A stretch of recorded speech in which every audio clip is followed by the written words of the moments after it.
I'm here in Senggigi, a place I've heard about so much over the years and which I've never visited before, and I wanted to check out whether what some of the things people are saying about it are really true, such as, is this place really dead? Is it worth coming here even if it is dead? And what's it like in general? So today we're going to try and answer some of those questions. So let's check it out today here in Senggigi. I'm starting off the day in the very southern part of town at a place called Pura Batu Bolong, a Hindu temple. Lots of Hindu history here in Lombok from the old days, from the 17 and 1800s when parts of Bali ruled over Lombok. As we walk around this temple, I thought I'd go over sort of a bit of the layout of Senggigi so you can get an idea of what it's like. It's basically a long strip of beach all the way up the west coast of Lombok. And the start and finish areas are a little bit unclear, but essentially it started off as a budget tourist destination to sort of, I don't know, counteract or work in with how Bali is. And it happened sort of in the 1980s when it really started taking off. I'm going to try and get across here. This looks dangerous. Am I going to get done? It should be all right, shouldn't it? Let's go. As long as I get to that dry area. Uh-oh. Uh-oh. There we go. In the 80s, it came quite large. Uh-oh. This doesn't seem safe. Please do not enter the temple area except to pray. That's what the sign says there, so I won't go in there. I'll just go around the side a little bit, see what I can see. Oh yeah, nice. Beautiful part of the world. So the coastline I'm talking about is all the way up there. It goes all the way up there and it goes over a series of little hills and bays all the way up the coast for about more or less 10 k's, more or less.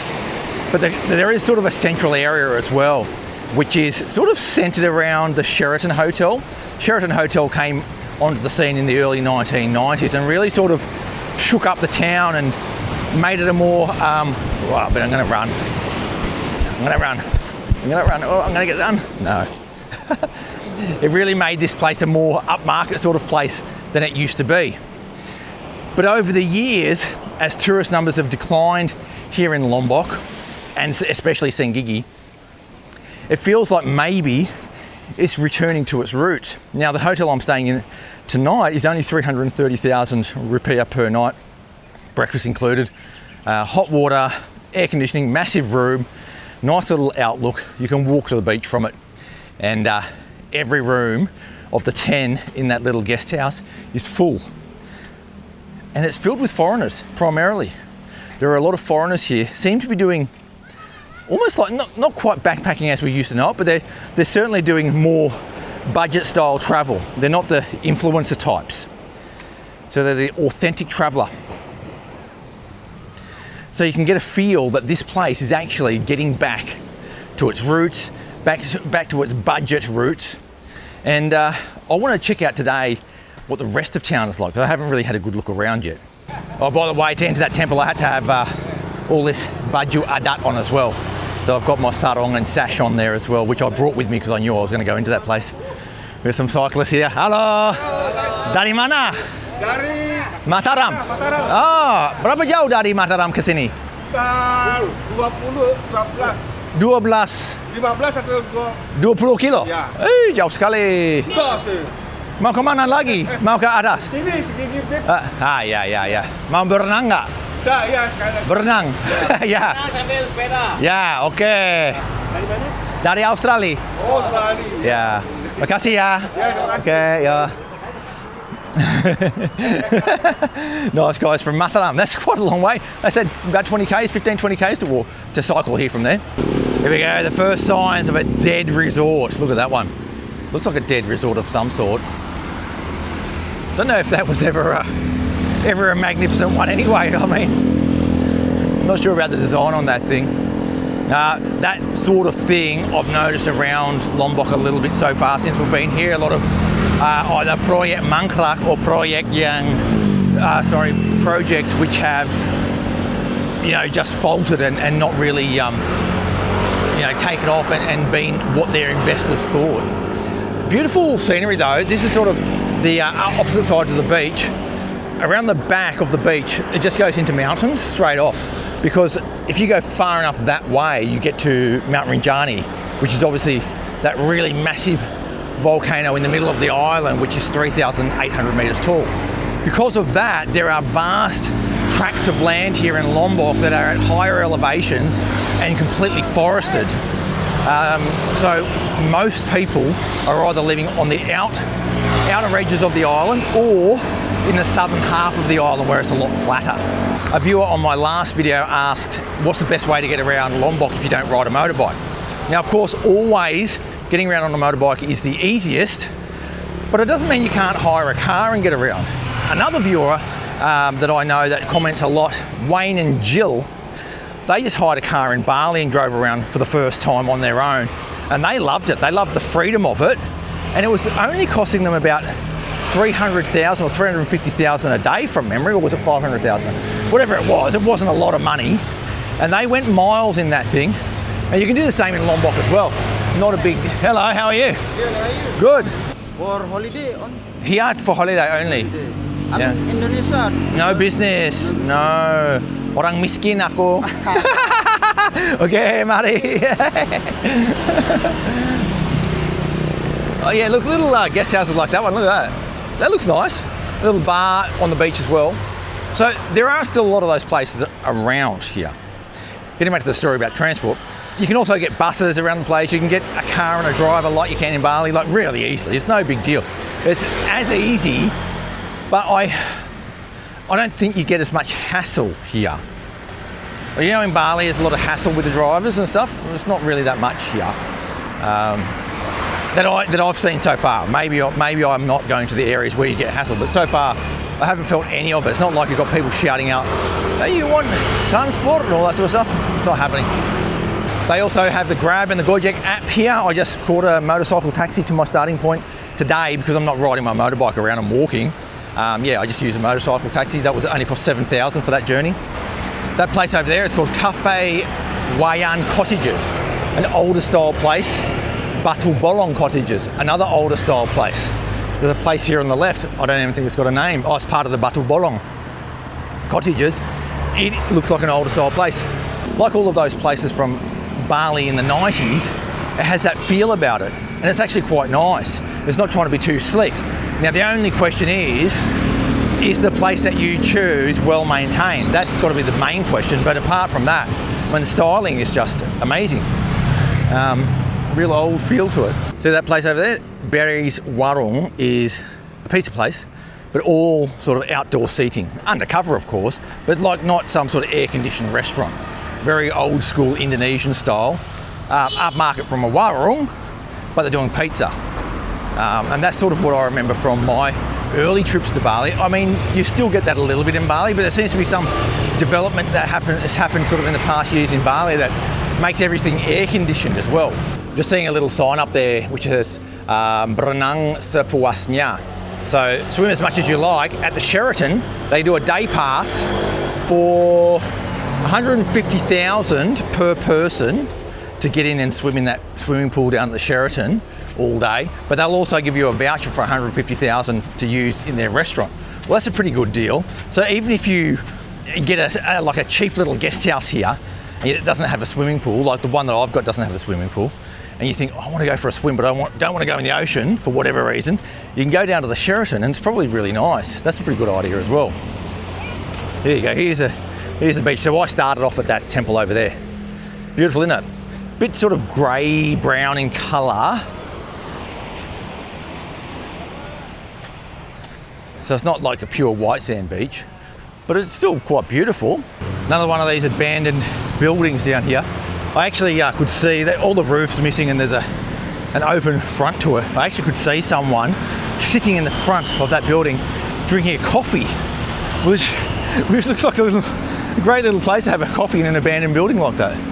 This is definitely the urban decay that people are talking about, the deadness of the place. And I guess married in with that will be the feeling that there aren't so many people around, which I'm sort of feeling at the moment. There aren't too many people around. I'm out in the morning, but it is after 9 o'clock, so it's after the time that people will have had their breakfast, and there's not really any people here. I'm in the southern end of town, so it's not really the centre, so that sort of gives it probably a little bit of a quieter feel than otherwise would be the case, but still, it is quite quiet. Not sure if this is a good idea or not, but I've just jumped the wall into this abandoned property to see if I can see anything. I hope there's no snakes. Yeah, this is what we're talking about. Seems to be a little pathway down here. I can see a person in the grass. What are they doing?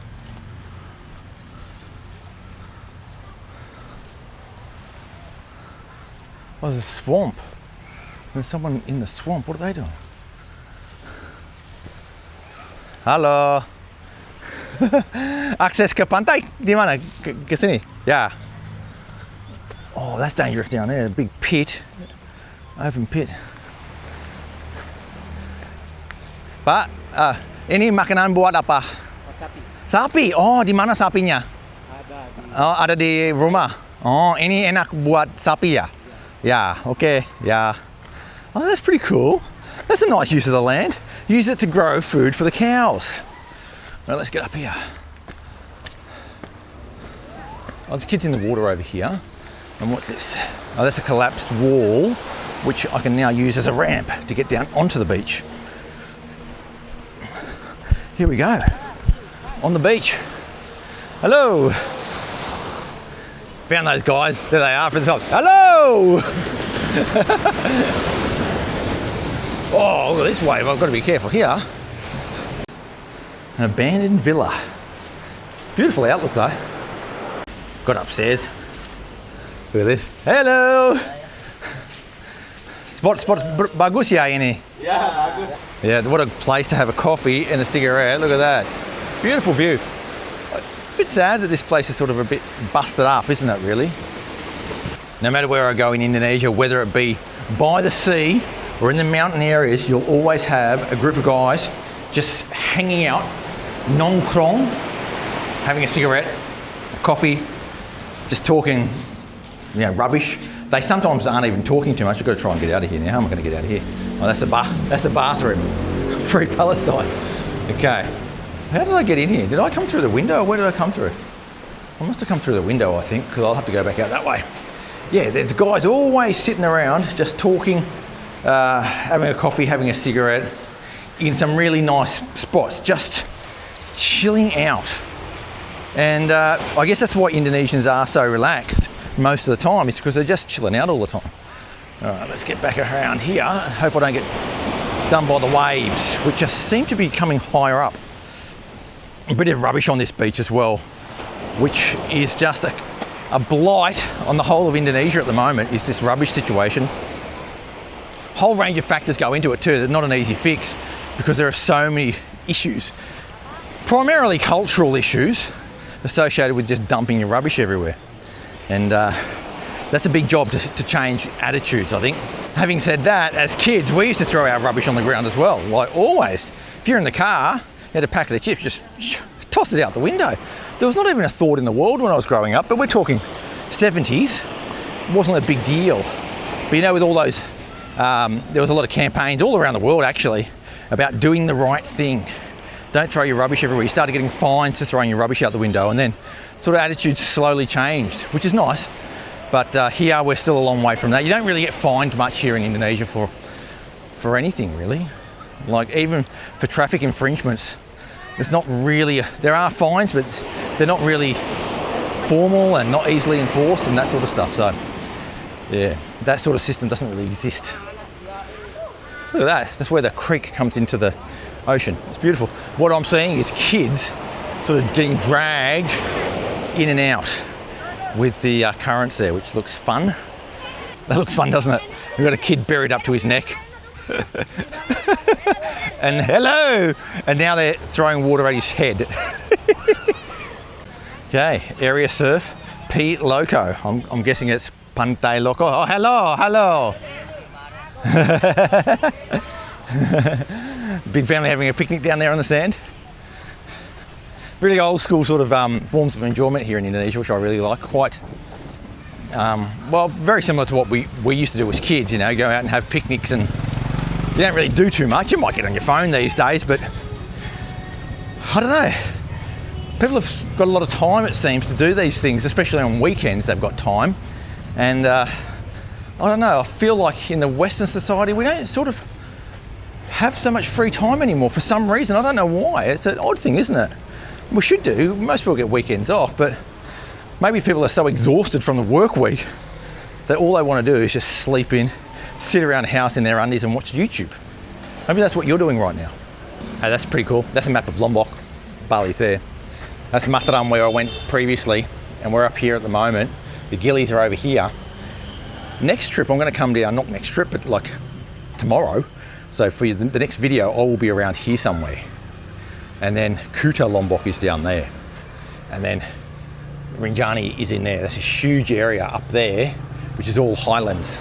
This whole southern area is all quite flat and low. A lot of farming, a lot of villages, a lot of people live there. That place is called the Montana Hotel. Quite a big modern, sort of like an apartment complex really, isn't it? When you've got those balconies on there with views over the ocean and that sort of stuff. So you've got that sort of style of accommodation as well, which would be more preferred actually with a lot of locals these days. They prefer the sort of bigger hotels if they've got the budget, rather than these smaller guest house types of places that I prefer. This one is a massive complex called the Aruna Senggigi. It sort of goes all the way up there and stretches all the way around the back. Massive, massive complex, and they've even got a Starbucks inside. That's a big one. Looks quite modern too, quite modern. So there is still money coming into this place, but all the old places that are all busted up and fallen down, I guess the owners of those places haven't either needed the money, haven't been forced to sell it to get rid of all that sort of dead land, and so new investors are sort of building brand new places rather than taking over old projects. You'll see that this road here is quite a busy road that runs through the middle of town. And it's the road that goes all the way north to a place called Bangsal, which is where you get the boat across to the Gillies. What's this? Oh, KFC.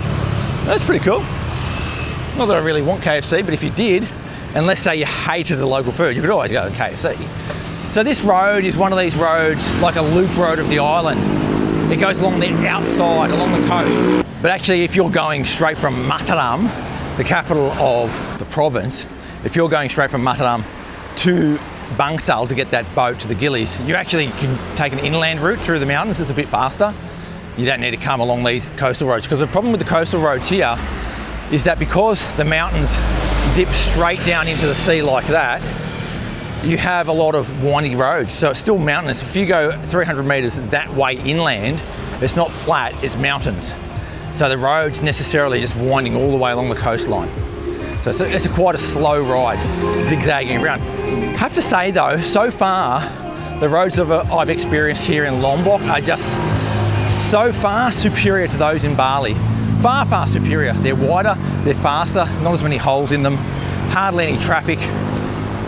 Much more pleasant to ride a motorbike on, and I'm sure if you're in a car, it would be the same sort of feeling. Really easy. The Bukit Senggigi is up there.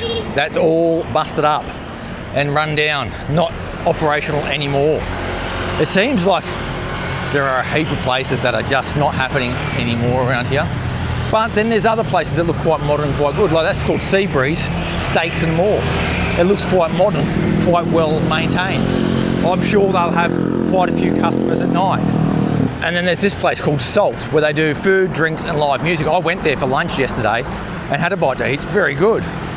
They're currently renovating it and expanding it to make it a much better live music destination.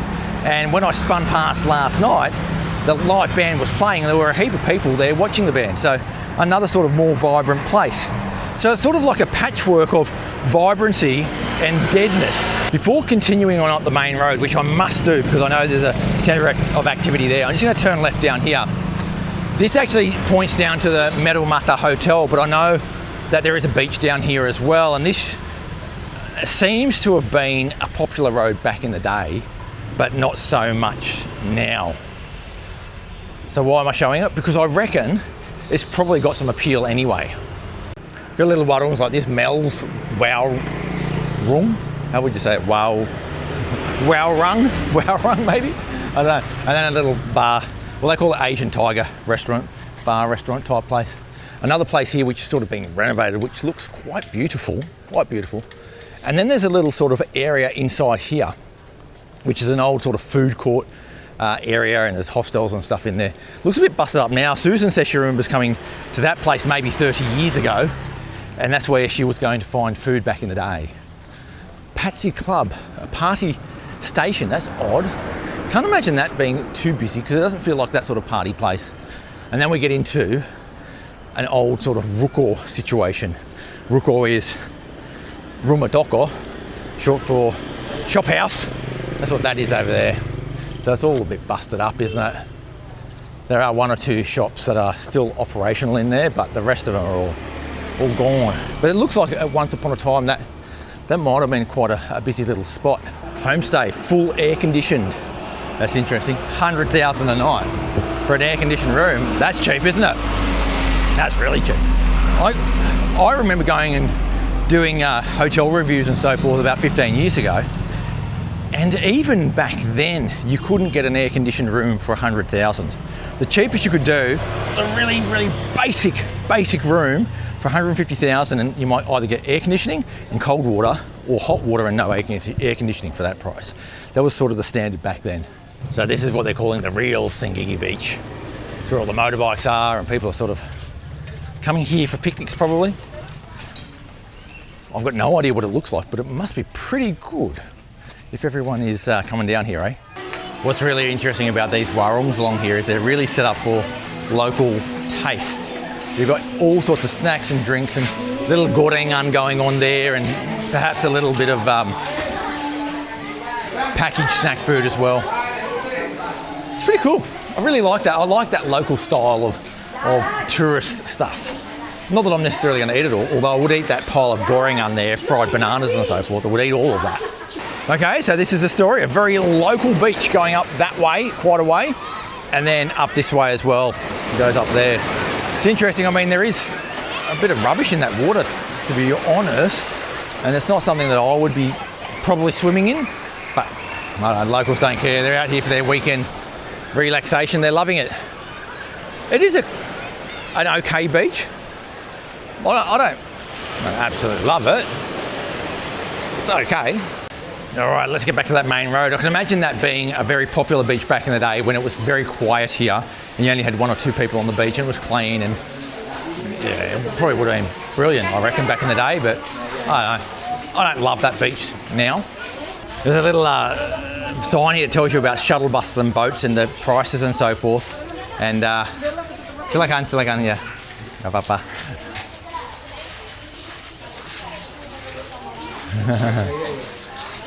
And the thing about it is there are boats and buses going everywhere that you want to go. So if you wanted to get to Denpasar from here, it's 500,000 by boat and then shuttle at the other end. So for example, you can get a boat from right here where I'm standing and it'll go to both Serangan, which is very close to Sanur, or Padang Bay. Yeah, heaps of places you can go from here, depending on what you want to do. So getting around is actually quite easy with this infrastructure they've got going on. It's not just the Ekajaya, but there are other boats going around the place. For example, getting to Sanur, it says 500,000 from here. Pretty easy, isn't it? Earlier I was saying that you don't get people calling out transport, etc. around here, but now that I'm on this particular road, for the first time I've heard people call out transport. I've had about 2 or 3 people say it already along this road. But apart from that, nowhere. It must be where most people are sort of heading to when they're here, I guess. I don't know, maybe foreigners getting off ferries, then walking along this road looking for hotels or whatever, and transport dudes are sort of lying in wait. The more I walk around this place, the more it feels like a livelier version of either Candidasa, because Candidasa is absolutely dead these days, either Candidasa or Lavina, which is also quite dead these days as well. This is a livelier place than that. There is a lot more money coming into this place than those 2 places in Bali. So there's a bit more appeal because of that. And you've got the little fashion stores, and you've probably got, what's that one, a kitchen and lounge. Haven't really seen like an amazing cafe yet, but it feels pretty good here. But the question is always going to be, why would you come here over somewhere else? And that's the question I don't really have an answer to yet. Actually, when I think about it a little bit more, I guess the reason you would come here is just to diversify the type of trips you have around the place, to make it sort of interesting. And that's definitely worth coming to this place just for that reason. It's a nice place to visit, and it is interesting, and it's not like you're going to spend your whole holiday here, but coming here for a few nights, I can imagine being quite pleasant for a lot of people. And there's a full range of accommodation here, from the very budget stuff that I'm in, or even cheaper, right up to that Sheraton, which seems to be the go if you love luxury. They've got a decent supermarket here called Fresh Market. They've got a baker's corner there as well. I went there last night to pick up a few bits and pieces. It's pretty complete supermarket. It's quite a good one actually. You can get meat there if you want. You can get like deli products, baked goods, all your snacks, drinks and everything there. Especially good if you can't really be bothered eating out. You can go and get some stuff there for dinner. As we get closer to that Sheraton, there seems to be a bunch of shops here which are doing like spa treatments. That seems to be quite popular. I'm seeing a few scuba dive shops around, like that one across the road as well. So I guess the scuba diving around here is decent, but a lot of these shops are already closed and not really operational anymore, which is a bit sad. They haven't been operational for a while. I'm actually running out of steam a little bit here, and I just noticed there's a coffee cart across the road called Nirmata. I'm going to see what they can do for me. Oh, look at this, old school. Bit of manual coffee going on here. Wow. Good morning. Good morning, how are you? I'm good. How are you? Everything is good? Everything is very good. Okay, the price list is here. It's 15,000 for a cafe latte, which is pretty cheap, eh?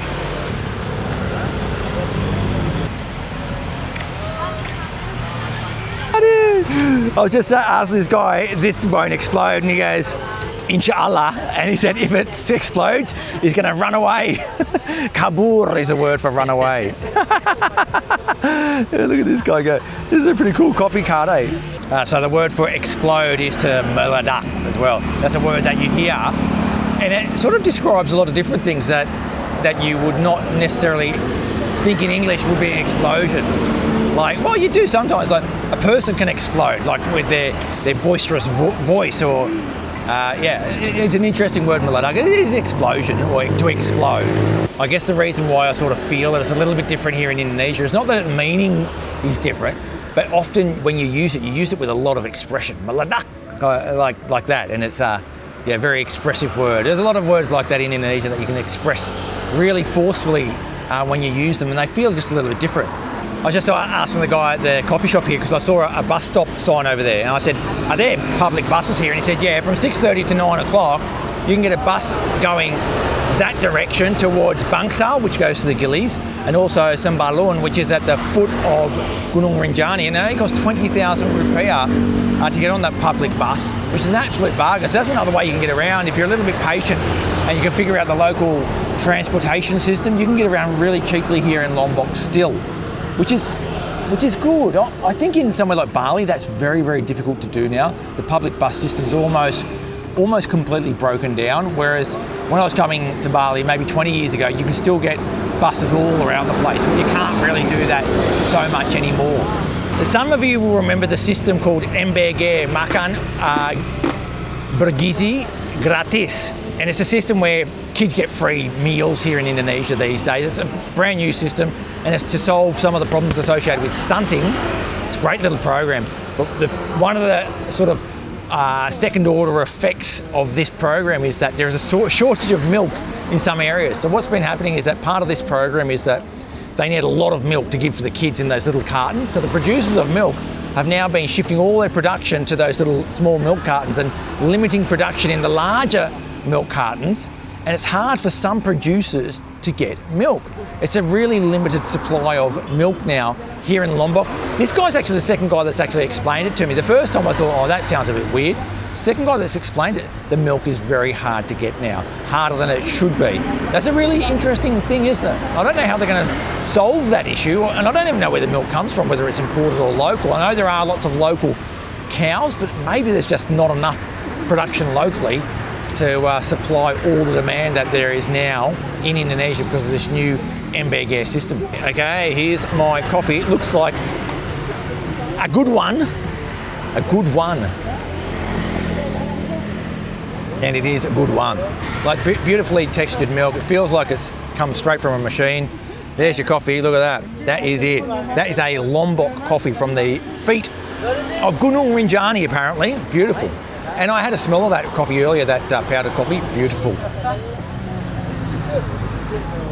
You can hardly do better than that for 15,000 rupiah anywhere in Indonesia. Absolutely brilliant. This is Andy. Hello. You must come and meet Andy. It's another barista with a name that starts with the letter A. Karena udah ada Afwan, Abing, Alang, Adam. And Andi. Senang ketemu ya. Senang bertemu dengan Oke, kopinya enak. Terima kasih. Terima kasih sudah datang. Sampai jumpa lagi. Ya, sampai jumpa ya. Dadah. Dadah. Awesome coffee. Telling you, like that is an awesome coffee for 15,000, especially awesome. Love that. The guy's so nice as well. He's actually got really good English, so you don't need to go and speak your Indonesian with him, but he's a good person to practice with because he's got such good English. He can help you out if you're doing this bahasa campur, this mixed language. He can really help you out. As I get closer to this Sheraton hotel, which in my mind is sort of like as far as I want to go, I'm sort of turning my thoughts to what sort of a place this would be like to live.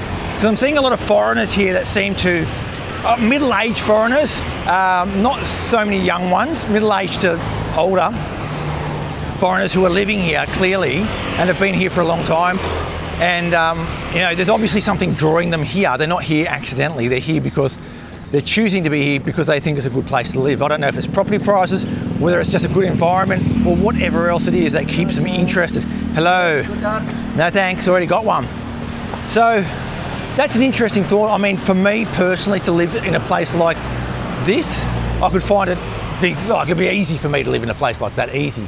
I mean, I could quite comfortably get a nice little villa up in the hills and live a really relaxed life here, easily. And I mean, I could live sort of anywhere in Indonesia, really. I prefer to be in a little bit more built up areas at this stage of my life, rather than being in the bush. I mean, I could live in the bush, I could quite easily do it. I love quiet areas, but I just want a little bit of activity now. I want to be able to go and relax in a cafe every now and then, or have a coffee like that with Andy, because it's just part of my routine these days. But I mean, everyone goes through different stages of life and has different preferences, so this might be suitable for some people to live long term and it might not be for others. They're calling this the art market Senggigi. The sign's all busted up and so's the footpath down here, but we'll have a look anyway, see what's going on. Looks like some sort of beach area. I can see some fishing boats. Okay, that's what the beach looks like around here. It's not bad. It gets quite deep quite quickly, but a beautiful area just to go for a little bit of a swim. I actually prefer this beach to that previous one I was at, to be honest. But you just look around a place like this and there's buildings here that were built probably 30 years ago, and they're all busted up. They're not maintained, and the reason they're not maintained is a lot of them don't have businesses inside them, so there's no sort of impetus to keep the maintenance up, and they've just sort of collapsed. Not all of them, but a lot of them have collapsed, which is a bit sad really, because that's probably as a result of not enough tourists coming here. Another one of those sorts of places which is sort of declining a bit. One of the reasons I like to talk about whether a place is worth living in or not is because for me personally, I never want to get comfortable again here in Indonesia in one spot. I got too comfortable in Bandung for too long, I think. I spent 12 years or 12 and a half years in Bandung, and I really enjoyed my time there. I loved it, and I have very strong feelings about that place. But it slowly got worse and worse as a place to live, primarily due to traffic. The traffic slowly got worse and worse and worse. There was always traffic issues in Bandung when I first moved there, but only at very specific times of day. You could always avoid it. But by the time I left, I faced traffic every single day just to go for a run. Air pollution got a lot worse over the years that I was there. It got to the point where it was an unhealthy level of air pollution all the time, so I'd have to shut all the doors in the house and put an air purifier on, and that's not really any way to live when there's other choices. That's why I moved to Bali. And I really love Bali. I love my life in Sanur at the moment.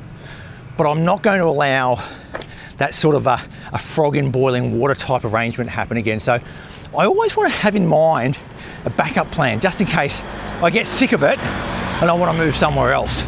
So that's why I like looking at these places from that perspective, without any concrete plans of actually moving there, but perhaps one day in the future, having a backup plan.